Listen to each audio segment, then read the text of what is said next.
Bismillahirrahmanirrahim. Assalamualaikum warahmatullahi wabarakatuh. Alhamdulillahi rabbil alamin.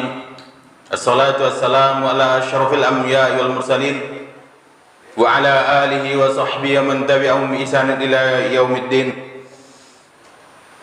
Asyhadu an la ilaha illallah wa asyhadu anna Muhammadan abduhu wa rasuluh sallallahu alaihi wasallam la nabiyya ba'da. Puji dan syukur kita ucapkan kepada Allah Subhanahu wa taala.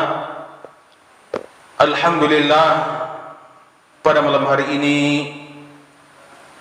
Allah masih mempertemukan kita dalam momentum beribadah kepadanya dan dalam momentum mempelajari ayat-ayat dan hadis-hadis Nabi-Nya. Sungguh beruntunglah orang-orang yang meluruskan niatnya di dalam beribadah, dan sungguh beruntunglah orang-orang yang bersabar untuk memperbaiki agamanya dengan belajar. Yang mana Rasulullah menegaskan, man salaka tariqan yaltamisu fihi ilman, barang siapa yang dengan sengaja menempuh suatu perjalanan untuk belajar yang berkaitan dengan agamanya, sahhalallahu lahu bihi tariqan ilal jannah, dengan itulah Allah akan mudahkan baginya jalan menuju surga. Maka kita bersyukur hari ini kita bisa berkumpul dalam momentum belajar, karena tidak semua orang Allah berikan petunjuk, hidayah, serta kesabaran untuk memperbaiki agamanya. Sedangkan Rasulullah menegaskan, pertanda Allah mencintai seorang hamba, yufaqihu fid din idza habbal. Pertanda Allah menginginkan kebaikan bagi seseorang, maka Allah akan pahamkan baginya tentang agamanya. Kita lanjutkan kembali pembahasan kitab kita dalam kitab Al-Adabul Mufrad,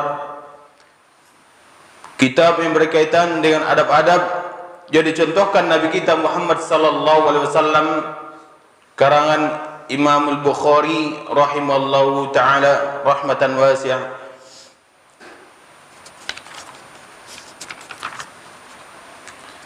Sebelumnya kita sudah membahas bab irham man fil ardh, hendak kalian merahmati, menyayangi apa-apa saja yang di bumi. Dan sekarang kita masuk bab baru, bab rahmatul iyal, bab merahmati atau menyayangi keluarga kita. Bab menyayangi atau merahmati keluarga kita. Hal ini juga lah yang dicontohkan Nabi kita Muhammad sallallahu alaihi wasallam, yang diriwayatkan oleh Anas bin Malik radhiyallahu anhu. Beliau berkata, kana Nabi sallallahu alaihi wasallam arhaban nasi bil iyal. Rasulullah, kata Anas bin Malik, merupakan orang yang paling menyayangi keluarganya, orang yang paling menyayangi di antara manusia terhadap keluarganya. Wa kana lahu ibnun mustarda'un fi nahiyatil Madinah, yang mana dulu, kata Anas ibnu Malik, Rasulullah itu mempunyai anak. Kemudian anak itu dititipkan di sebuah perkampungan. Wa kana zi'ruhu qainan, suami orang yang menyusui anak Rasulullah itu pekerjaannya pandai besi, membuat pedang atau golok. Wa kunna na'tihi, dan waktu itulah kami mendatanginya, kata Anas bin Malik, kami mendatanginya bersama Rasulullah sallallahu alaihi wasallam. Wa qad dakhuna al-bait bi idhir, waktu itu rumah tempat menyusui anak Rasulullah itu dipenuhi oleh asap. asap dari membuat pedang atau golok tadi. Fayuqabbiluhu wa yashummuhu.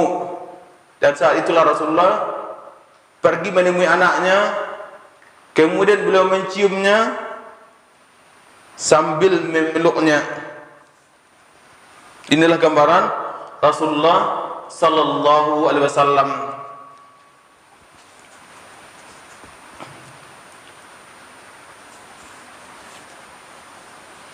Dijelaskan dalam syarah hadis ini, kana Nabi sallallahu alaihi wasallam arhaman nasi bil iyal.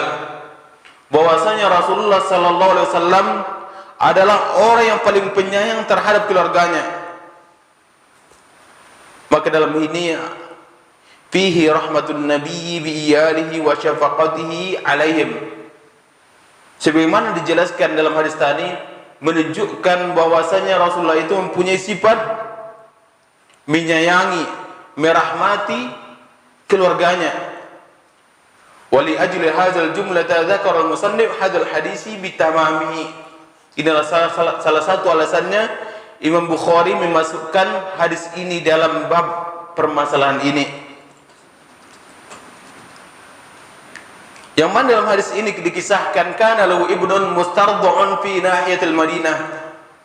Rasulullah itu mempunyai anak, lalu anak itu dititipkan di perkampungan agar anak itu disusui di sana. Dicari orang yang bisa menyusuinya. Yatlubu lahu radha'ah. Tujuannya agar anak itu disusukan di tempat itu. Wa fihi jawazul istirda'u kama dzakara ahlul ilmi.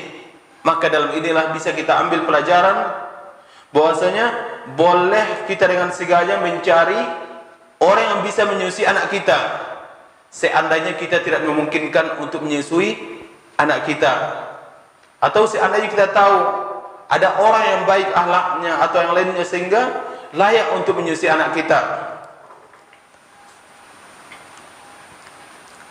Wa fi riwayatil Muslim, dijelaskan di dalam riwayat yang hal ini bersumber dari Imam Muslim rahimahullahu taala, kana Ibrahimu mustardi'an lahu fi awalil Madinah. Yang dikisahkan dalam hadis ini, kata Imam Muslim, itu adalah Ibrahim, yaitu anak Rasulullah yang bernama Ibrahim, mustardi'an lahu fi awalil Madinah, yang mana Ibrahim ini dititipkan di tempat ibu susuan di perkampungan atau jauh dari pelosok kota. Wa hiya al-qura alladhi indal Madinah, yaitu sebuah kampung yang letaknya di pinggiran kota Madinah. Wa kana zi'ruhu qainan, dikisahkan dalam hadis ini bahwasanya zaujul murdi'i wa zi'ru yaqau ala dzakari wal untha wal qayuna al-hiddad. Suami dari laki-laki yang menyusui Ibrahim ini pekerjaannya pandai besi. Maka kata Anas bin Malik, wa kana natihi wa qad dakhuna al-baitu bi idhir. Waktu kami mendatangi Ibrahim, ternyata rumah Rasulullah itu sudah dipenuhi oleh asap. Al-idhir artinya hashisatut thayyibatur raihah, sebuah tanaman yang apabila dibakar akan mengeluarkan aroma yang harum dari asapnya. Jadi rumah tempat Ibrahim disusui itu dipenuhi oleh asap, yang mana asapnya itu harum aromanya. Fayuqabbiluhu wa yushammuhu, maka saat itulah Rasulullah cepat-cepat mengambil Ibrahim, lalu Rasulullah pun memeluk dan menciumnya. Dan dalam hal ini kata Syekh, wa hadza min rahmatihi sallallahu alaihi wasallam bil iyali. Dalam hal ini pertanda bahwasanya Rasulullah itu betul-betul sangat menyayangi dan merahmati keluarganya. Dalam hal ini khususnya anaknya yang masih kecil, yaitu Abdullah. Wa fi riwayatil Muslim, dijelaskan juga dalam riwayat dari Imam Muslim min hadis Anas bin Malik, hadis yang bersumber dari Anas bin Malik radhiyallahu anhu, qala, bahwasanya Rasulullah mengatakan, qala Rasulullah sallallahu alaihi wasallam, Rasulullah berkata, wulida lil lailata gulamun, sungguh telah dilahirkan bagiku malam ini seorang laki-laki, anak laki-laki. Fasammaituhu bismi abi Ibrahim, dan saya pun memberikan nama bagi anakku ini dengan nama bapak kita Ibrahim. Thumma dafanahu ila ummi Saifin ibra'atin qainin yuqalu lahu Abu Saifin. Kemudian setelah itu Rasulullah pun menitipkannya agar disusui oleh Ummu Saifin imra'atin qainin, yang dijuluki sebagai ibunya Saifin, yang dia merupakan seorang perempuan yang suaminya pekerjaannya pandai besi.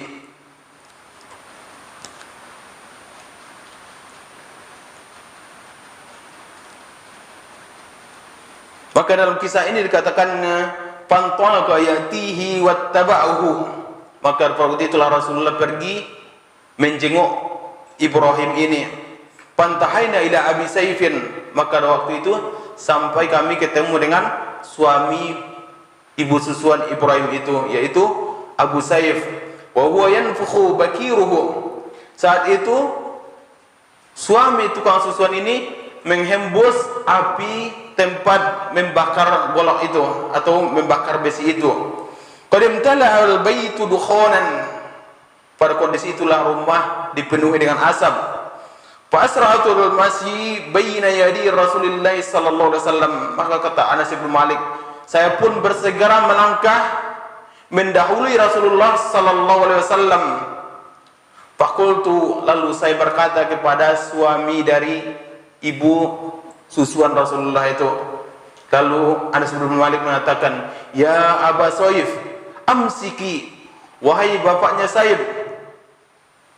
tahan apimu, padamkan apimu supaya jangan mengeluarkan asap. Ja'a Rasulullah sallallahu alaihi wasallam, karena Rasulullah sekarang sedang datang menjenguk anaknya.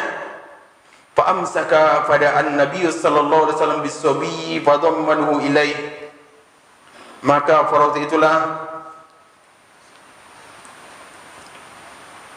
Rasulullah pun pergi mengambil anaknya sambil memeluknya.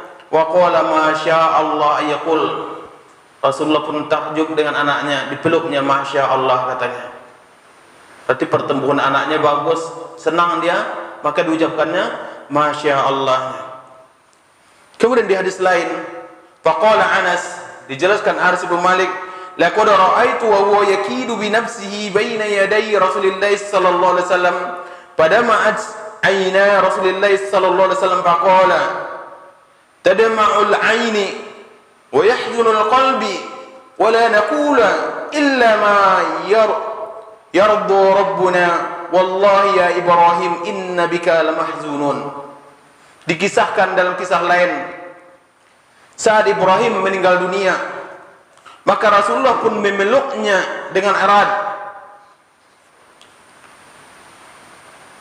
Pada ma'at ayna Rasulullah sallallahu alaihi wasallam, saat Rasulullah memeluk Ibrahim yang sudah meninggal dunia, maka bercucuran air matanya. Wa yahzunul qalbi, dan hatinya pun bersedih dengan meninggalnya Ibrahim. Wa naqulu illa ma yardu rabbuna, sambil mengatakan Rasulullah, tidaklah kami mengucapkan kecuali ucapan yang diridhai oleh Rabb Tuhan kami. Rasulullah menangis, Rasulullah bersedih, tapi bila mengatakan kami tidaklah mengatakan kecuali apa yang diridhai oleh Tuhan kami terhadap kami. Wallahi ya Ibrahim, lalu Rasulullah mengatakan kepada anaknya, wahai Ibrahim, inna bika lamahzunun, sungguh kami bersedih dengan meninggalnya dirimu.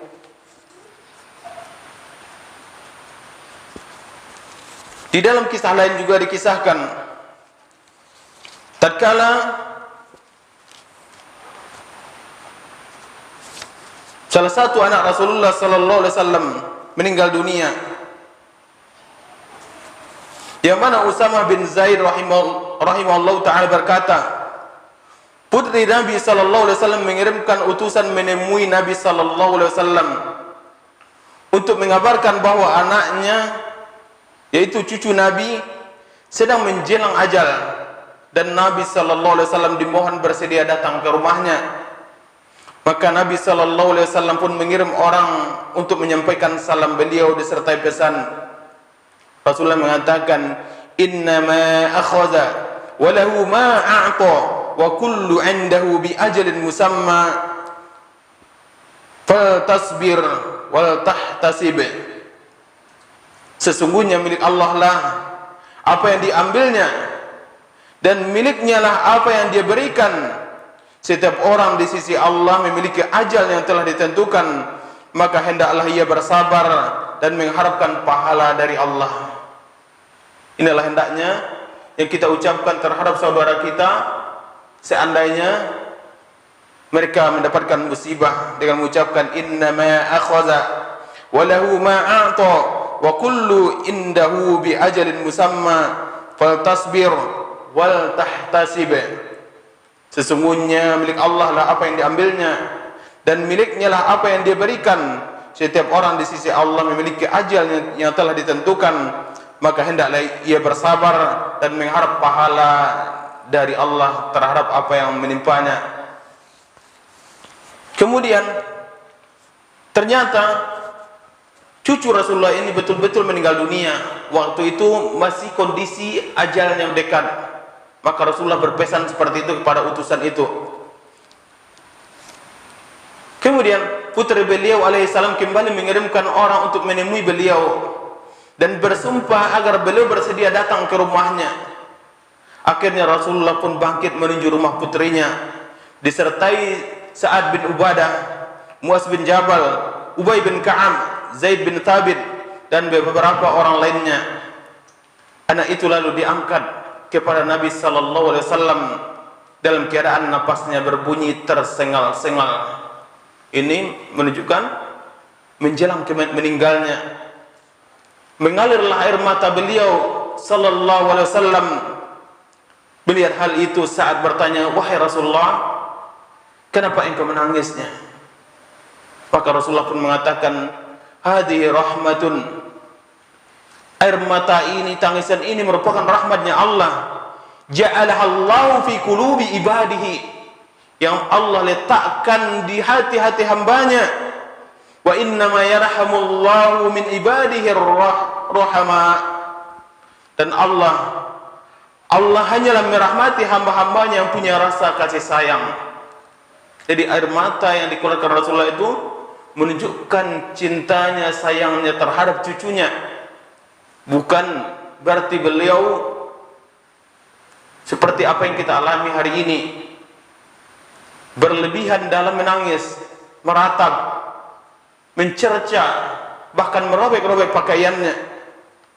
Adapun air mata yang keluar bersedih, itu hal yang Allah tanamkan, bukti sifat kasih sayang Allah tanamkan dalam diri kita.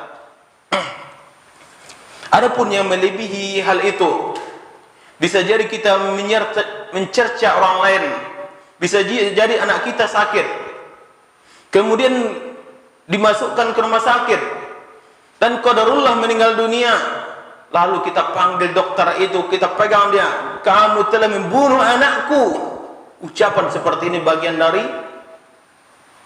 meratap, menyalahkan orang lain, sehingga kita menyalahkan orang lain dengan kematian anak kita. Hal ini juga ditegaskan oleh Rasulullah sallallahu alaihi wasallam dalam hadisnya, "Arba'un min ummati min amril jahiliyah la yatrukuhunna." Ada 4 hal dari umatku yang termasuk perkara jahiliyah yang mereka tidak meninggalkannya. Yang mana Rasulullah mengatakan, "Al-fakhru fil ahsab."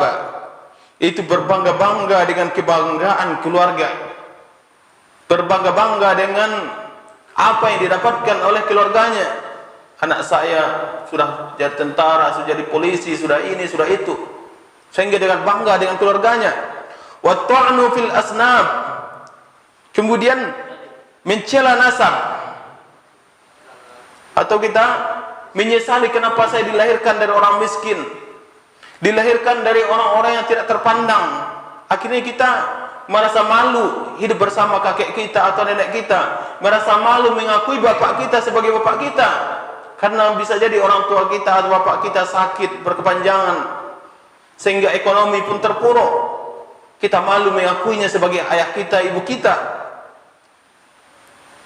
Kemudian kata Rasulullah, wal istisqa'u bin najum, kemudian minta hujan kepada bintang-bintang. Kita minta hujan kepada bintang-bintang. Wan niyahah, kemudian yang keempat kata Rasulullah, berkeluh kesah, atau saat ada salah seorang meninggal di antara keluarga kita, kita menangis sejadi-jadinya atau menyalahkan orang lain sejadi-jadinya atas musibah yang mengenai keluarga kita dengan meninggalnya salah satu keluarga kita. Bisa jadi kita tuduh orang lainlah penyebabnya. Wa qala an-nahiyatu idza lam tatub, Rasulullah mengatakan, seandainya orang-orang yang suka berlebihan dalam teriakan-teriakan saat ditimpa musibah dirinya, dia tidak segera bertobat qabla mautiha, sebelum dia meninggal dunia, tuqamu yaumal qiyamati wa 'alaiha sirbalun min qatirani wa dir'un min jarabin, maka kelak hari kiamat dia akan diberdirikan dengan memakai pakaian panjang dari tempa dan pakaian dari kudis. Itulah ngerinya pakaian yang diberikan bagi orang-orang yang suka niyahah, itu orang-orang yang meratapi secara berlebihan terhadap musibah yang ditimpakan kepada dirinya. Akan diberikan baginya pakaian yang panjang yang mengandung kudis di dalamnya. Hadis riwayat Imam Muslim. Kemudian di hadis lain Rasulullah mengatakan, laisa minna man latamal khududa wa syaqqal juyuba wa da'a bi da'watil jahiliyah. Tidak termasuk golongan kami orang yang memukul-mukul pipi karena meratapi ketika ditimpa musibah, merobek kantong bajunya dan menyeru dengan seruan jahiliyah saat keluarganya meninggal dunia, dipukulinya badannya seolah-olah dia menyalahkan dirinya. Ini salah saya, kenapa saya tidak menyegerakan kamu untuk berobat, akhirnya kamu meninggal dunia. Akhirnya dipukulnya dirinya atau dihempaskannya dirinya ke lantai sambil merobek-robek bajunya. Maka ini kata Rasulullah tidak termasuk golongan kami orang-orang yang seperti itu. Hadis riwayat Bukhari dan Imam Muslim.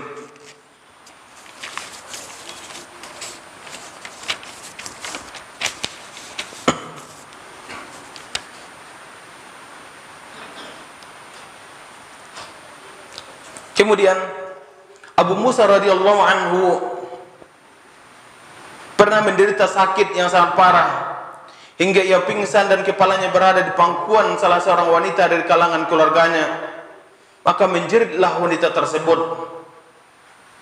Itu dikisahkan Abu Musa menderita sakit yang parah hingga ia pingsan dan kepalanya berada di pangkuan salah seorang wanita dari kalangan keluarganya. Maka menjeritlah wanita tersebut, sementara Abu Musa radhiyallahu anhu tidak mampu mengucapkan satu kata pun kepada wanita tadi. Abu Musa di pangkuan salah satu keluarganya dalam keadaan pingsan. Tatkala Abu Musa radhiyallahu anhu siuman, saat Abu Musa terbangun dari pingsannya, maka dia pun mengatakan, ana bari'un mimma bari'a minhu Rasulullah sallallahu alaihi wasallam. Kata Abu Musa, saya berlepas diri dari apa-apa yang Rasulullah sendiri berlepas diri darinya. Fa inna Rasulullah sallallahu alaihi wasallam bari'a minas salikati wal haliqati wasyaqqah. Sesungguhnya Rasulullah, kata Abu Musa, Rasulullah berlepas diri dari wanita yang meninggikan suaranya berteriak ketika terjadi musibah, wanita yang mencukur rambutnya ketika terjadi, dan wanita yang merobek pakaiannya ketika terjadi musibah kepada dirinya. Rasulullah berlepas diri dari orang-orang yang seperti ini, dan saya pun berlepas diri darinya, kata Abu Musa radhiyallahu anhu. Hadis riwayat Bukhari dan Imam Muslim. Aisyah radhiyallahu anha juga mengabarkan, tatkala datang berita kematian Zaid bin Harisah, Ja'far bin Abi Thalib dan Abdullah bin Rawaha, Nabi sallallahu alaihi wasallam duduk dan tampak kesedihan pada diri beliau. Aku melihat hal itu dari celah pintu. Lalu datanglah seseorang menemui beliau dengan membawa kabar, wahai Rasulullah, istri dan kerabat wanita Ja'far meratap. Katanya sembari menceritakan bagaimana tangisan mereka. Nabi sallallahu alaihi wasallam pun memerintahkan orang itu agar melarang mereka dari berbuat demikian. Orang itu pun pergi untuk menunaikan perintah beliau. Namun kemudian orang itu kembali lagi dan berkata, demi Allah, sungguh kami tidak mampu mendiamkan mereka. Maka Rasulullah pun mengatakan, fahthu fi afwahihinna turab. Kata Rasulullah, taburkanlah ke mulut-mulut mereka pasir. Ini menunjukkan perlunya kita menjauhi sifat an-niyahah, meratapi kematian. Sampai-sampai Rasulullah memerintahkan, hendaklah kalian taburkan ke mulutnya pasir.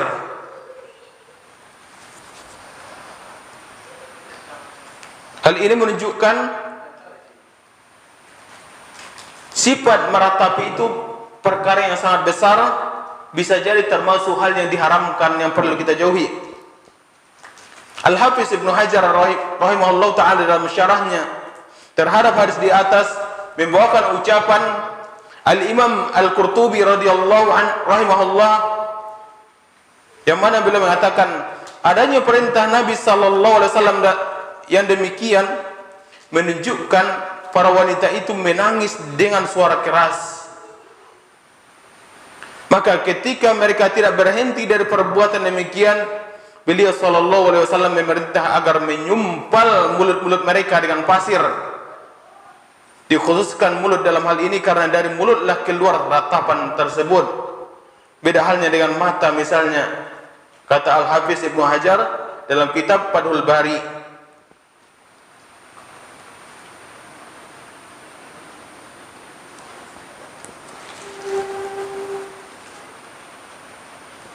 Hal ini juga telah dikisahkan yang menunjukkan haramnya meratapi musibah yang menimpa kita, yang mana Rasulullah sallallahu alaihi wasallam membaiat para wanita, membuat perjanjian dengan para wanita as-sahabiyah, yaitu sahabat-sahabat Rasulullah dari kalangan wanita, agar tidak melakukannya sebagaimana diceritakan Ummu Atiyah radhiyallahu anha. Bahwasanya Rasulullah berjanji, memberikan janji kepada wanita-wanita sahabat agar jangan mereka meratapi musibah yang menimpa mereka. Dan Rasulullah mengatakan, la akhadha alaina an-nabiy sallallahu alaihi wasallam indal bai'ati an-nafuha fama waffat mimma imra'atun ghairu khamsin niswatin ummi Sulaim wa ummil Ala'i wa ibnati Abi Sabarah imra'ati Mu'adz wa imra'ataini ibnati Abi Sabarah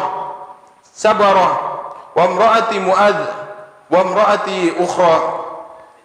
Yang mana Nabi sallallahu alaihi wasallam mengambil perjanjian dari kami para wanita ketika membaiat agar kami tidak melakukan niyahah, tidak melakukan ratapan. Tidak ada seorang wanita pun yang berbaiat ketika itu yang memenuhinya kecuali 5 orang, yaitu Ummu Sulaim, Ummu Ala putri Abu Sabrah, istri Mu'adz, dan 2 wanita lainnya, atau putri Abu Sabrah, istri Mu'adz, dan seorang wanita yang lainnya. Hadis riwayat Bukhari dan Imam Muslim.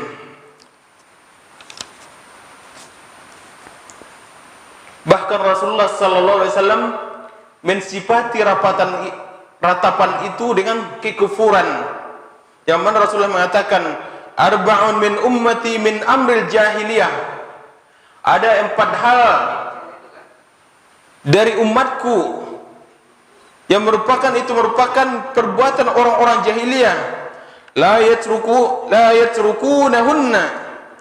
Yang mana umatku itu masih melakukannya.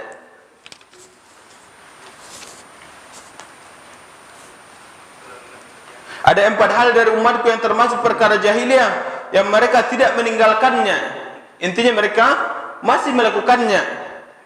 Al-fakhru fil ahsaba. Kata Rasulullah, yaitu berbangga-bangga dengan kebanggaan keluarga. Wal fakhru wat ta'nu fil asnab. Mereka mencela nasab mereka. Wal istisqa'u bin nujum wan niyahah. Dan mereka minta diturunkan hujan dari bintang-bintang. Dan perkara yang keempat, mereka meratapi musibah yang menimpa mereka.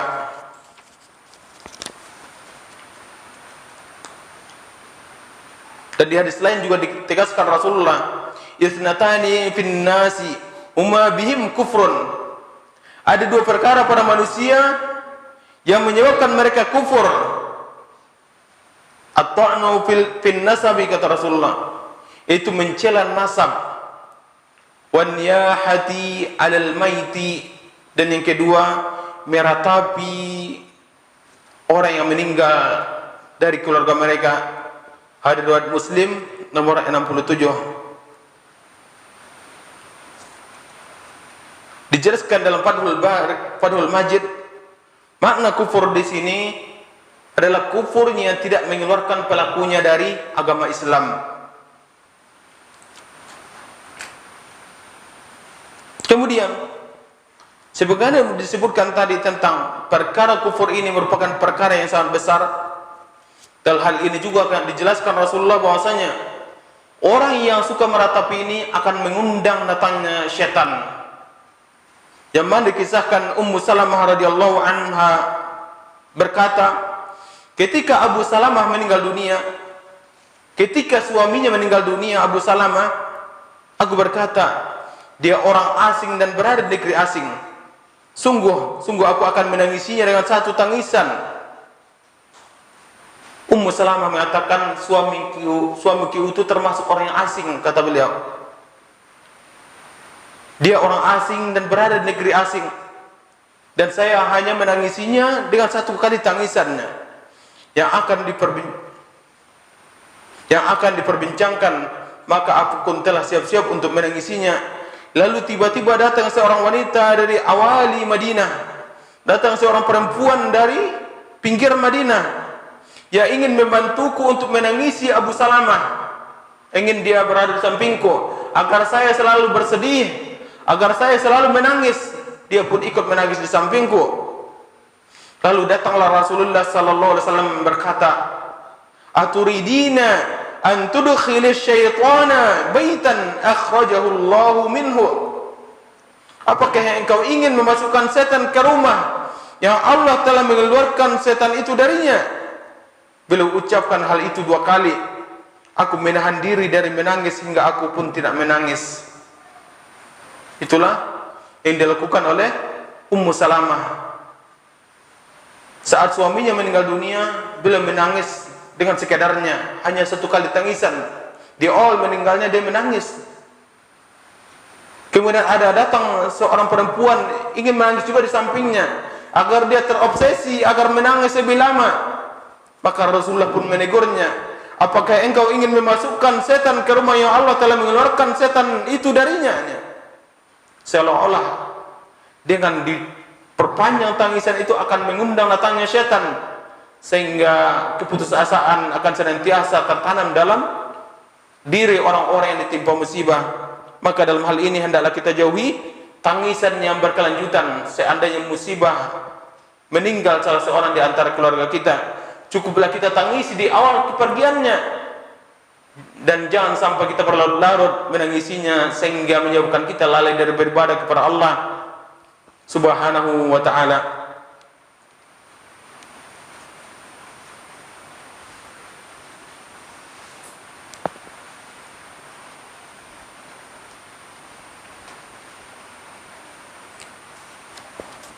Dijelaskan dalam sebuah hadis bahwasanya menangisi mayat itu dibolehkan.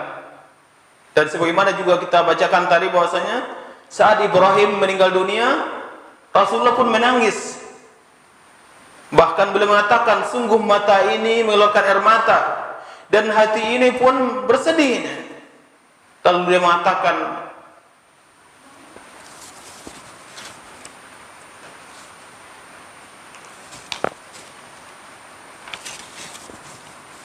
lalu Rasulullah mengatakan, wala naqulu illa ma yarda rabbuna. Sedangkan kami tidak mengatakan kecuali apa-apa yang diridhoi oleh Tuhan kami terhadap kami. Wallahi ya Ibrahim, inna bika lamahzunun. Sungguh wahai Ibrahim, kami bersedih dengan kepergianmu, dengan meninggalnya engkau. Dan di hadis lain dikisahkan dari Anas bin Malik, syahidna binta Rasulullah sallallahu alaihi wasallam jalisun 'alal qabri. Kami menghadiri pemakaman putri Rasulullah sallallahu alaihi wasallam, sementara Rasulullah sallallahu alaihi wasallam duduk dekat kuburannya.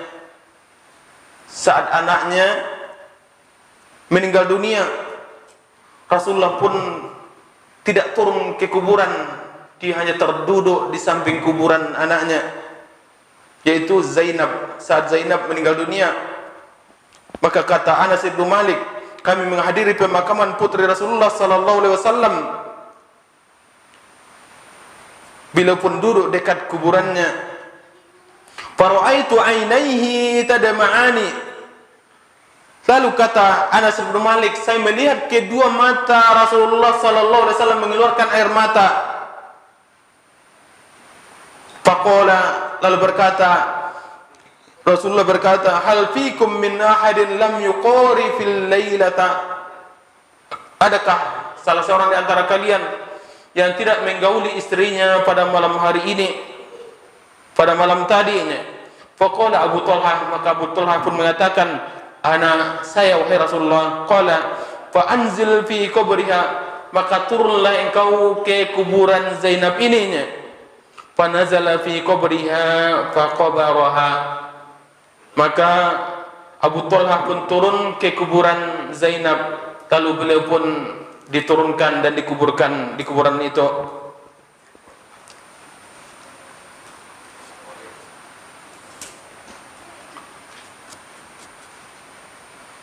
Itulah gambaran hal-hal yang kita bolehkan di dalam kematian.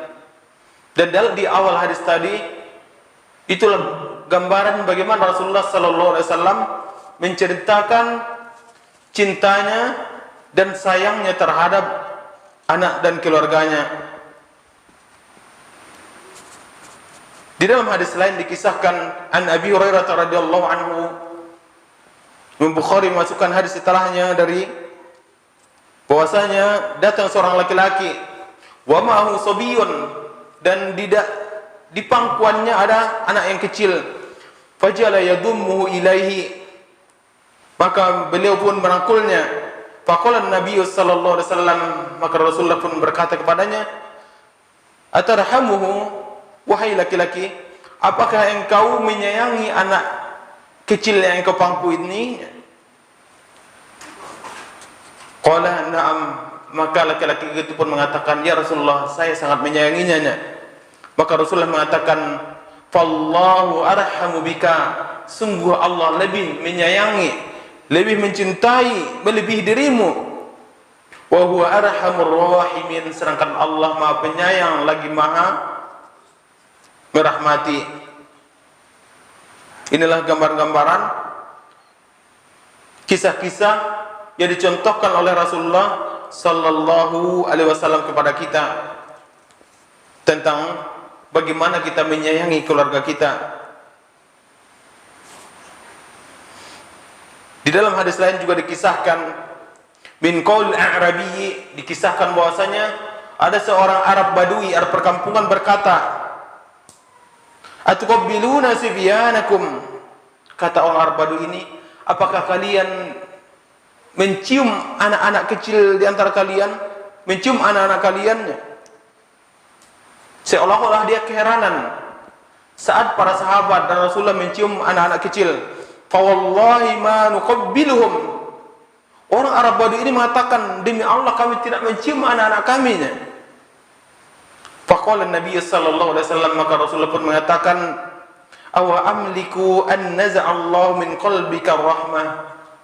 Saya tidak tahu, saya tidak sanggup berbuat apa-apa seandainya Allah mencabut sifat kasih sayang dalam dirimu. Maka inilah kita khawatir saat kita terlalu tegas, cuek terhadap anak-anak kita, tidak mau memeluk mereka, tidak mau menyayangi mereka, kita khawatir Allah cabut sifat kasih sayang dalam diri kita. Maka hendaklah kita, apabila kita ingin hati kita dilunakkan, hendaklah dekat dengan anak-anak, peluk mereka, bermain dengan mereka, dan cium mereka. Karena inilah kata Rasulullah, saya tidak tahu bagaimana yang hendak saya lakukan seandainya Allah cabut sifat kasih sayang dari dalam diri kalian. Kita cukupkan sampai di sini. Insyaallah pada minggu pertemuan setelahnya kita masuk bab rahmatul bahaim, menyayangi binatang. Subhanakallahumma wa bihamdika asyhadu an la ilaha illa anta astaghfiruka wa atubu ilaik. Assalamualaikum warahmatullahi wabarakatuh.